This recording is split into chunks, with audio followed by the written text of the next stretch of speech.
Hey, dude, this Yep. is a real interesting one, and you are the man to have because you literally wrote the book. Wrote the book, put it there. Yeah. Now, tell me about these guys again. The New Zealand Green Building Council, is that right? Yeah. So they're an organisation I've done some work with over the years. They um, have some products. They're basically an industry body. They've got about 400, 500 members, architects, construction companies, developers, and they like Homestar and Greenstar. You might have heard of those. They're like the when you want to get your building rated as energy efficient and stuff. They're the ones who Yeah. administer that. But they also talk to government and try and get good policies along. And we were having a chat when we were reading about businesses going out of business because there's not enough gas, and we thought, well, let's have a look at how much energy households consume, and if there's ways that can be cut back. So, because we live in a world dominated by US media, when you're saying gas, you're meaning natural gas, LPG, Natural yeah? gas, Okay. natural So gas, this and, is and LPG. this is the report. New report: heat pumps could cut Mm, household energy bills by 1.5 billion every year, yeah. and help protect thousands of Kiwi jobs. I'll just read the first paragraph or two.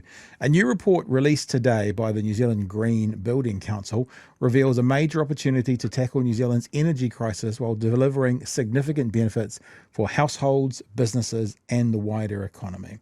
With fossil gas supplies in terminal decline and energy demand rising, the country faces increasing energy costs, business closures, and job losses.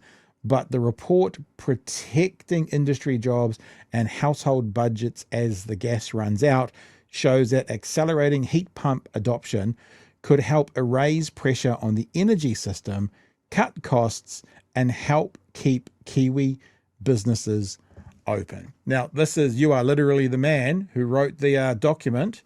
Um, Yeah. I'd love I to had hear some more I information on this. I do have to acknowledge I had plenty of help both from building council and through the experts who reviewed it. But so You don't have to acknowledge that. You don't, I mean, you don't have to. so, You can if you want to be nice. You don't have to. so, so, I'm kidding. so the guts of it is, Yep. everyone's always said, "Oh, residential is a minor part of natural gas use. It's not worth worrying about." Yep. Um, in broad terms, we used to produce about 200 petajoules of natural gas a year. A petajoule, what's that? It's a shitload. Now it's 200, down to 200 shitloads. Good. yeah. Gotcha. With you. Now production is down to 100, and Okay. that drop has occurred in the last 3 years. The Wow. projection is that it will be production will be down to 36 by in a decade. So, And hang on. Let's talk this through as you're saying it. So 200 shitloads, 200 petajoules. Did we use all of that? yep. So we used all of the 200. So going hmm to 100, what, hmm it has probably doubled the price of it or something similar, because if we used 200 the year before, hmm then 100 ain't enough. So how No, did that's that right. work? Well, Methanex has been closing down for sustained periods. They've just reopened recently, but for And Methanex explain who they are. Methanex, who are they? Methanex is the factory in New Plymouth that turns natural gas into methanol and then exports it. Okay. That they're the largest consumer of natural gas in the country. They consume about 50 petajoules a Wow. year. So Okay. when they turn off, it's a big thing. Um, but so production is meant to go down to 36 in a decade's time, and Shane Jones has been advised that it could actually be much quicker because as it starts to collapse, no one will put money into investing to keep it going. So Right. the fields are closed down. So there's a huge collapse in the supply of natural gas. Hey, well, we don't want to be burning natural gas ideally anyway, right? It's a climate change causing gas, Yep. but there are industrial uses that are impossible or hard to change, like Methanex, like fertilizer production, like lime production, and some other things that you need very high temperatures as part of their processes. And then we use 30 petajoules a year for electricity production, and it makes out 10% of our electricity. Okay. So we're losing all this gas, and it supplies a bunch of our electricity, the most expensive electricity. And so as that supply balance is getting worse, the price of natural gas is going up, and it's forcing the price of electricity up as well. And so we're seeing all these manufacturers close down, blaming energy prices.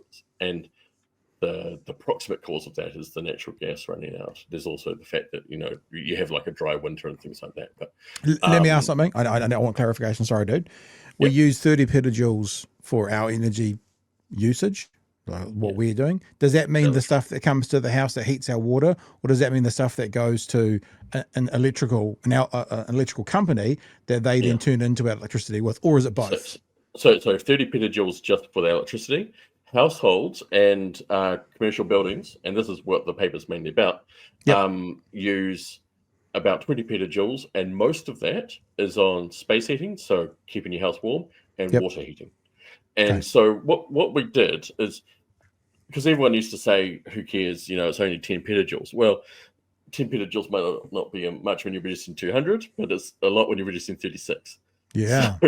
So we looked at it, and we looked not just at residential, but also these commercial buildings. And we said, well, what they've just done in the state of Victoria, where they're also having natural gas issues, and it's a whole complicated other reason, is they've said we need to get households and businesses over to using heat pumps, not only for the space heating, but water heaters, which heat pump water heaters are quite rare in New Zealand. Only about 3% of households have them so far, but they save a huge amount of power. And it turns out when you run the numbers, and this is what I spent a lot of time in Excel documents doing, is if we could move the heating of both the space and the water in households all over to heat pumps. So currently there's resistance heating, right? Like just your bar heater, and the classic cylinder water heater you have uses 4 times the energy that a heat pump uses. If we move those over to heat pumps and move the gas over to heat pumps, you save 18 petajoules of natural gas directly, and you can save up to 30 petajoules of natural gas that's been used as electricity, because that all that natural gas that's been burned to electricity is basically being burned on the cold mornings to supply electricity to heat up homes. And so if we could be more efficient about that, you're right, we then free up all this electricity and this natural gas for our industry. Because if we don't, the current plan, or what's happening currently, is we lose our manufacturing base, and then we're essentially stuffed as a higher income country, right? We're not going to get rich by having tourists and selling milk powder. If we lose these manufacturing companies, not only do we lose the jobs and the income that they create, but we have to then import all the high value stuff that we've been manufacturing here instead, and we just get poorer. So so the calculations were really exciting. It's not something that I was expecting, or the Green Building Council, to realize just how much energy could be released if we could move over buildings over to heat pumps. And in fact, when they went and talked to government agencies and ministers, they were really surprised as well. And they said, look, have you got your numbers right? And I see today ECA coming out and saying, hey, we should be using heat pumps more, guys. And it's like, yeah, we should be, because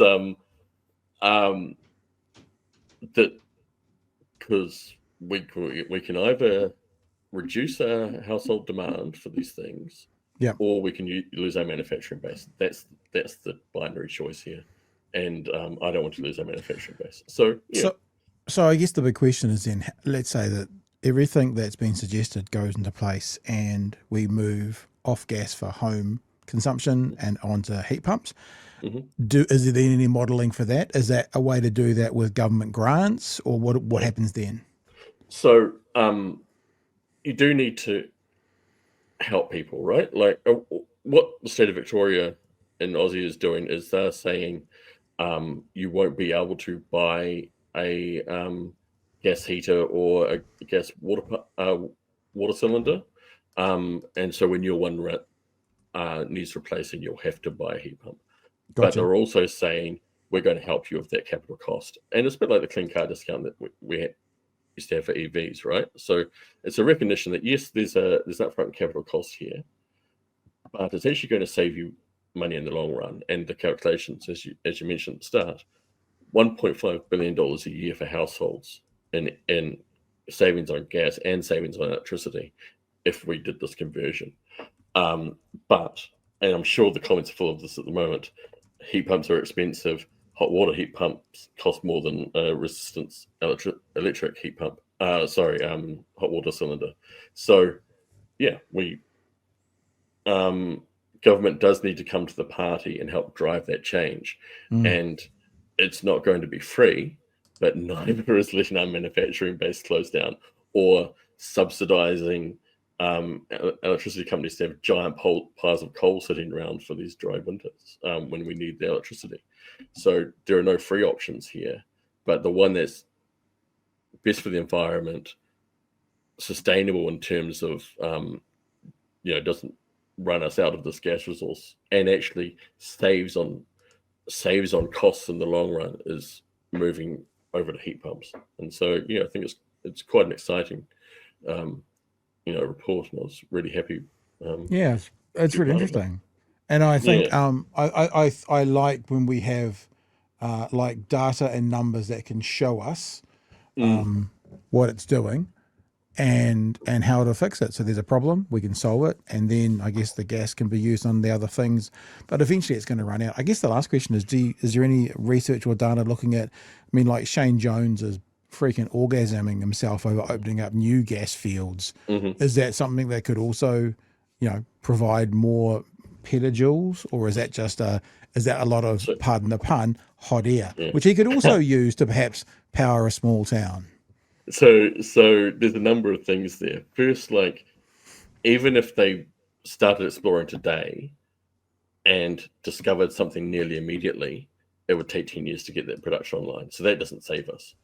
And the amount of new stuff you would need to find to arrest the decline in production is off the charts.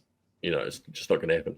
Secondly, like, I know a guy who was involved in the whole gas exploration stuff in the 2010s, and he said, "Yeah, we looked and we really thought we were going to find stuff in the Great South Basin. Turned out the scientists had made a mistake in their calculations. They dug down, there was nothing there, and we'd spent hundreds of millions of dollars on it. So no one's going to come back to New Zealand with the billions were poured into exploration in the 2000s and 2010s, and nothing was found." Companies are not going to come back and take that gamble here with that poor track record, and with the prospect that a future government might let them drill anyway. So that's the other thing, that the next government might just say, "Oh, by the way, we're cancelling all these contracts. So thanks for your time. Now we're cancelling them." And so we're pinning your hopes on gas discoveries it's not a strategy. It's prayer.